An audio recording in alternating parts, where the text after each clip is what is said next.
All right, chapter 20. I think I might know what those little white lights were that the officer saw. How about you guys? Let's see what's going to happen. Chapter 20. A smaller limousine delivered the Coconut Cove mayor, Councilman Bruce Grandy, and the Chamber of Commerce president to the construction site. A satellite truck from a Naples television station came next, followed by a newspaper photographer. City workers tied red, white, and blue streamers to the fence and hung a hand-lettered banner that said, "Welcome, Mother Paula." At 10 minutes to noon, Roy and Beatrice arrived. This time, she rode the handlebars and he pedaled, the camera stowed safely in his backpack. They were startled to see that they weren't the only ones to show up. The freckle-faced boy, the red-haired girl, and at least half of Mr. Ryan's history class were already there, along with a bunch of parents. What in the world did you say to those kids yesterday?" Beatrice asked. "You promised them some flapjacks or something?" "I just talked about the owls, that's all," Roy said. He got another pleasant surprise when a van from the Trace Middle School athletic department rolled up and Beatrice's soccer teammates piled out, some of them carrying posters. Roy grinned at Beatrice, who shrugged as if it was no big deal. They scanned the growing crowd but saw no sign of her runaway stepbrother. There was no sign of owls either, which didn't surprise Roy. With so much noise and human commotion, the birds would likely stay underground where it was dark and safe. Roy knew that's what the pancake people were betting on, that the owls would be too frightened to venture out. At 12:15, the door of the construction trailer swung open. First to emerge was a policeman, whom Roy recognized as Officer Delinko, then the bald construction foreman with a rotten temper, then a snooty-looking guy with silver hair and dorky sunglasses. The last to come out was the woman who played Mother Paula on the TV commercials. She wore a shiny gray wig, wire-rimmed glasses, and a calico apron. A few people clapped in recognition, and she waved half-heartedly. The group marched to a rectangular clearing that had been roped off in the center of the construction site. A megaphone was handed to the silver-haired guy, who said his name was Chuck E. Muckle, a vice president from Mother Paula's company headquarters. He really thought he was hot snot, Roy could tell. Ignoring the foreman and the police officer, Mr. Muckle proceeded with great enthusiasm to introduce the local big shots, the mayor, a city councilman, and the head of the Chamber of Commerce. "I can't tell you how proud and delighted we are to make Coconut Cove the home of our 469th family-style restaurant," Mr. Muckle said. "Mr. Mayor, Councilman Grandy, all of you terrific folks who've come out on this gorgeous Florida day, I'm here to promise you that Mother Paula will be a good citizen, a good friend, and a good neighbor to everybody." "Unless you're an owl," Roy said. Mr. Muckle didn't hear it. Saluting the gathering of students, he said, "I am truly excited to see so many of our fine young people here today. This is a historic moment for your town, our town, I should say, and we're happy you can take a short break from your classes to celebrate with us." He paused and manufactured a chuckle. "Anyway, I expect we'll be seeing most of you again once the restaurant opens and Mother Paula's busy in the kitchen. Hey, everybody who likes licorice oatmeal pancakes." It was an awkward moment. Only the mayor and Councilman Grandy raised their hands. The girl soccer players held their homemade signs with the blank side facing out as they awaited directions from Beatrice.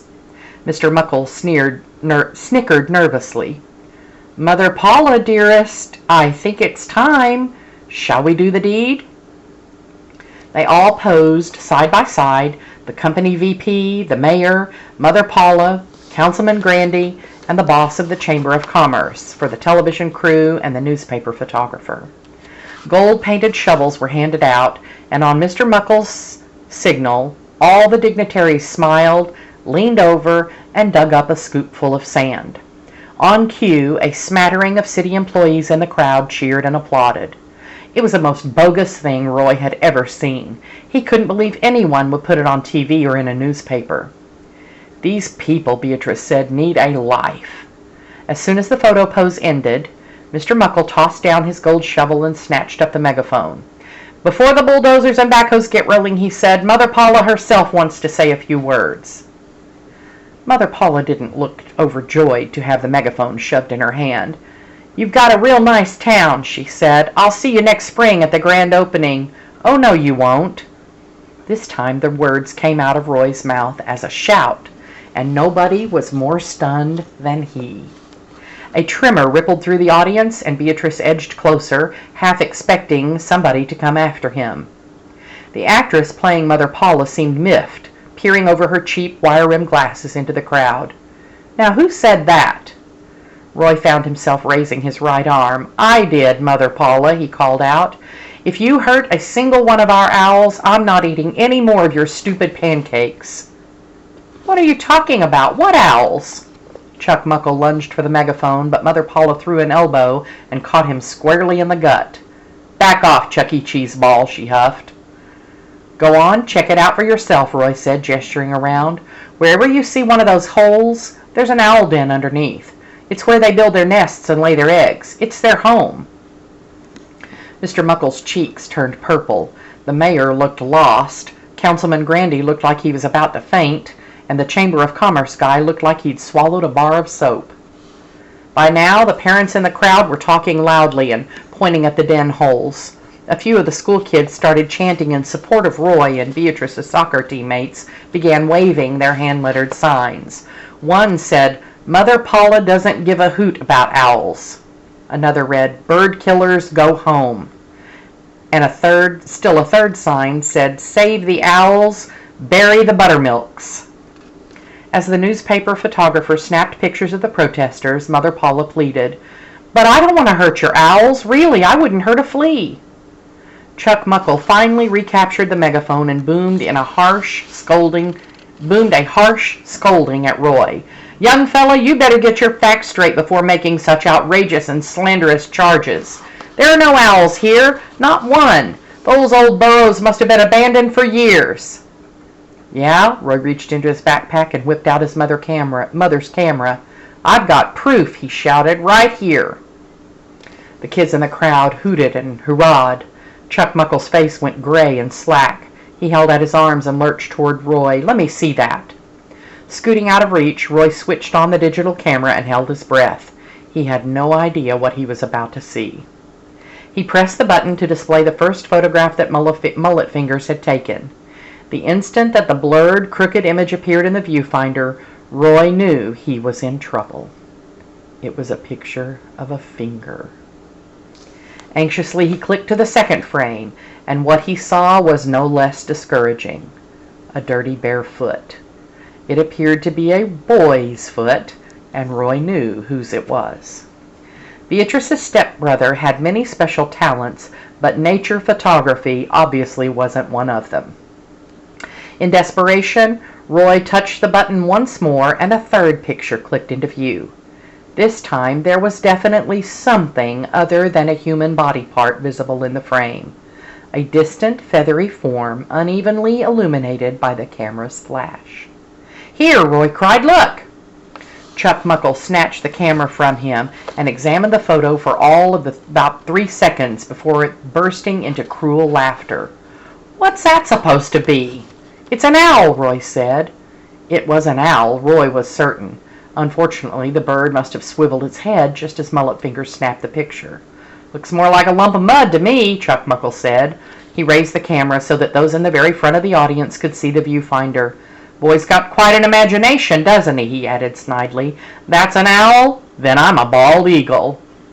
"But it is an owl," Roy insisted, "and that picture was taken right here on this property last night." "Prove it," Chuck Muckle gloated. Roy had no response. He couldn't prove a thing. His mom's camera was passed around the fringes of the crowd, and by the time it got back to Roy, he knew that most people couldn't really tell it was a bird in the photograph. Even Beatrice wasn't sure, turning the viewfinder sideways and upside down as she tried in vain to identify the telltale part of owl anatomy. Roy was crushed. The pictures taken by her stepbrother were worthless. The authorities in charge of protecting the burrowing owls would never block construction of the pancake house based on such fuzzy evidence. "Thank you very much for coming," Mr. Muckle told the crowd through his megaphone, "and thanks for your patience during this rather inconsiderate delay. We'll see all you pancake lovers next spring for a big hearty breakfast. In the meantime, this event is now officially over." The kids from Trace Middle stirred restlessly and looked toward Beatrice and Roy, who no longer had much of a plan. Roy could feel his shoulders sagging in defeat, while Beatrice's face had become a mask of grim resignation. Then a young voice rose up. "Wait, it ain't over. Not by a mile it ain't." This time it wasn't Roy. "Uh-oh," said Beatrice, lifting her eyes. A girl in the rear of the crowd let out a shriek, and everybody wheeled at once to look. At first the object on the ground could have been mistaken for a kickball, but it was actually a boy's head. His matted hair was blonde, his face was caramel brown, and his eyes were wide and unblinking. A kite string led from his pursed lips to the handle of a large tin bucket a few feet away. The big shots came hurrying out of the crowd with Beatrice and Roy on their heels. They all stopped to gape at the head on the ground. "Now what?" moaned the construction foreman. Chuck Muckle thundered, "Is this somebody's idea of a sick joke?" "Good heavens!" cried the mayor. "Is he dead?" The boy wasn't the least bit dead. He smiled up at his stepsister and winked slyly at Roy. Somehow he'd fit his entire skinny body down the opening of an owl burrow so that only his noggin stuck out. "Yo, Mother Paula," he said. The actress stepped forward hesitantly. Her wig looked slightly crooked, and her makeup was beginning to melt in the humidity. "What is it?" she asked uneasily. "You bury those birds," Mullet Fingers said. "You gotta bury me too." "But no, I love birds, all birds." "Officer Delinko, where are you?" Chuck Muckle motioned for the policeman to come forward. "Arrest this impertinent little creep right now." "For what?" "Trespassing, obviously." "But your company advertised this event as open to the public," Officer Delinko pointed out. "If I arrest the boy, I have to arrest everybody else on the property, too." Roy watched as a vein in Mr. Muckle's neck welled up and began to pulse like a garden hose. "I'll be speaking to Chief Deacon about you first thing in the morning." Mr. Muckle hissed under his breath at the patrolman. "That gives you one whole night to work on your sorry excuse for a resume." Next he turned his withering gaze upon the forlorn foreman. "Mr. Brannett, please uproot this stringy weed." "Wouldn't try that," Beatrice's stepbrother warned through clenched jaws. "Really? And why not?" Chuck Muckle said. The boy smiled. "Roy, do me a favor. Check out what's in the bucket."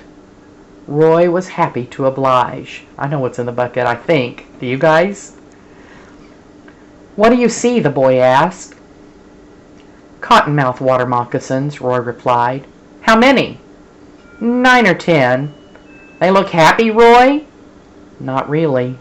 "What do you think's going to happen if I tip that thing over?" With his tongue, Mullet Fingers displayed the string that connected him to the bucket. "Somebody could get hurt pretty bad," Roy said, playing along. He'd been mildly surprised, though relieved, to see that the reptiles in the bucket were made of rubber.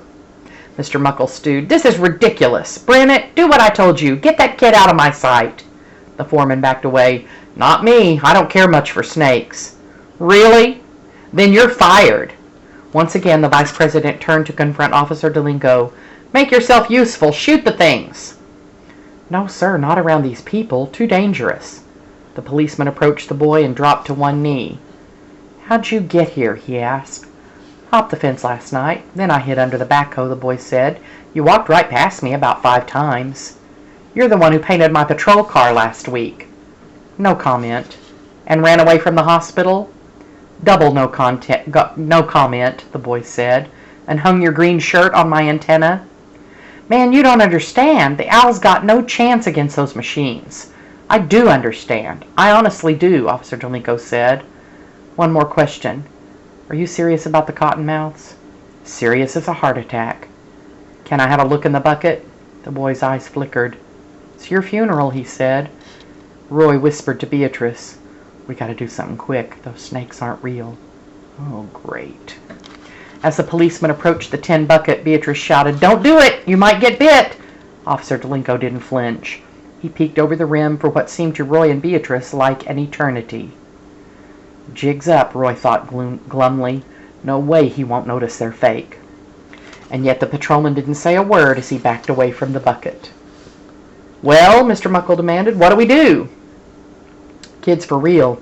If I were you, I'd negotiate," said Officer Delinko. "Ha! I don't negotiate with juvenile delinquents." With a snarl, Chuck Muckle snatched the gold-painted shovel from Councilman Grandy's hands and charged toward the bucket. "Don't!" hollered the boy in the owl hole, spitting the string, but the man from Mother Paula's was unstoppable. With a wild swing of the shovel, he knocked over the bucket and commenced flailing and hacking at the snakes in a blind, slobbering fury. He didn't stop until they were in pieces. Little rubber pieces. Exhausted, Chuck Muckle leaned over and squinted at the mutilated toy snakes. His expression reflected both disbelief and humiliation. "What in the world?" he wheezed. During the violent attack on the cottonmouths, the crowd had oohed and awed. Now the only sounds to be heard were the click, click, click of the news photographer's camera and the panting of Mother Paula's vice president. "Hey, them snakes are fake," Curly piped. "They ain't even real." Roy leaned toward Beatrice and whispered, "Another Einstein." Chuck Muckle pivoted in slow motion. Ominously, he pointed the blade of the shovel at the boy in the owl burrow. "You!" he bellowed, stalking forward. Roy jumped in front of him. "Out of my way, kid," Chuck Muckle said. "I don't have time for any more of your nonsense. Move it now!" It was clear that the Mother Paula's big shot had totally lost his cool and possibly his marbles. "What are you doing?" Roy asked, knowing he probably wouldn't get a calm, patient answer. "I said get out of my way! I'm going to dig that little twerp out of the ground myself!" Beatrice leaped, darted forward, and stood next to Roy, taking his right hand. An anxious murmur swept through the crowd. "Aw, that's real cute. Just like Romeo and Juliet," Chuck Muckle taunted. He dropped his voice and said, "Game's over, kiddies. On the count of 3, I'm going to start using this shovel. Or better yet, how about I get Baldy over here to crank up the bulldozer?" Foreman scowled. "I thought you said I was fired." Out of nowhere, somebody grabbed Roy's left hand. It was Garrett, his skateboard tucked under one arm. 3 of his skateboarding homies were lined up beside him. "What are you guys doing?" Roy said. "Skipping school," Garrett replied merrily. "But dude, this looks way more fun." Roy turned to see that Beatrice had been joined by the entire soccer team, linking arms in a silent chain. They were tall, strong girls who weren't the least bit intimidated by Chuck Muckle's blustery threats. Chuck Muckle realized it too. "Stop this foolishness right now," he begged. "There's no need for an ugly mob scene." Roy watched in wonderment as more and more kids slipped out of the crowd and began joining hands, forming a human barricade around Beatrice's self-buried stepbrother. None of the parents made a move to stop them. The TV cameraman announced that the demonstration was being broadcast live on the noon news, while the photographer from the paper swooped in for a close-up of Mr. Muckle, looking drained, defeated, and suddenly very old. He braced himself on the ceremonial shovel as if it were a cane. "Didn't any of you people hear me?" he rasped. "This event is over. Done. You can all go home now." The mayor, Councilman Grandy, and the man from the Chamber of Commerce stealthily retreated to their limousine, while Leroy Brannett plodded off to his trailer in search of a cold beer. Officer Delinko leaned out of the fence, writing up a report. Roy was in an eerie yet tranquil daze. Some girl started singing a famous old folk song called "This Land Is Your Land." It was Beatrice, of all people, and her voice was surprisingly lovely and soft. Before long, the other kids were singing along too. Roy shut his eyes and felt like he was floating on the sunny slope of a cloud. "Excuse me, hotshot, got room for one more?" Roy blinked his open eyes and broke into a grin. "Yes, ma'am," he said. Mother Paula stepped between him and Garrett to join the circle. Her voice was gravelly, but she could carry a tune just fine. The demonstration went on for another hour. 2 other TV crews showed up, along with a couple of extra Coconut Cove police cruisers, summoned by Officer Delinko. Chuck Muckle exhorted the newly arrived lawmen to arrest the protesters for trespassing, truancy, and disturbing the peace. The suggestion was firmly rejected, a sergeant informing Mr. Muckle that handcuffing a bunch of middle school kids wouldn't be good for the public safety department's image. The situation remained fairly stable until the flamboyant arrival of Lana Leap, who'd spotted her son on the TV news. She was all dressed up like she'd been invited to a party, and she wasn't the least bit shy about sticking her nose in front of the cameras. Roy overheard her tell a reporter how proud she was of her boy, risking his freedom to save the poor helpless owls. "He's my brave little champion," Lana crowed obnoxiously. With a phony squeal of affection, she charged toward the wall of humanity that encircled her son. Beatrice ordered everyone to lock arms, blocking Lana's path. There was one hairy moment when Lana and her stepdaughter stood glowering at each other, eye to eye, as if they were about to tangle. Garrett broke the standoff with a phenomenal fake fart that sent Lana reeling backward in horror. Roy nudged Beatrice. "Look up there." Overhead, a small, dusky-colored bird was flying in marvelous, daring corkscrews. Roy and Beatrice watched in delight as it banked lower and lower, finishing with a radical dive toward the burrow at the center of the circle. Everybody whirled to see where the bird had landed. All of a sudden, the singing stopped. There was Mullet Fingers, trying not to giggle, the daredevil owl perched calmly on the crown of his head. "Don't worry, little guy," the boy said. "You're safe for now."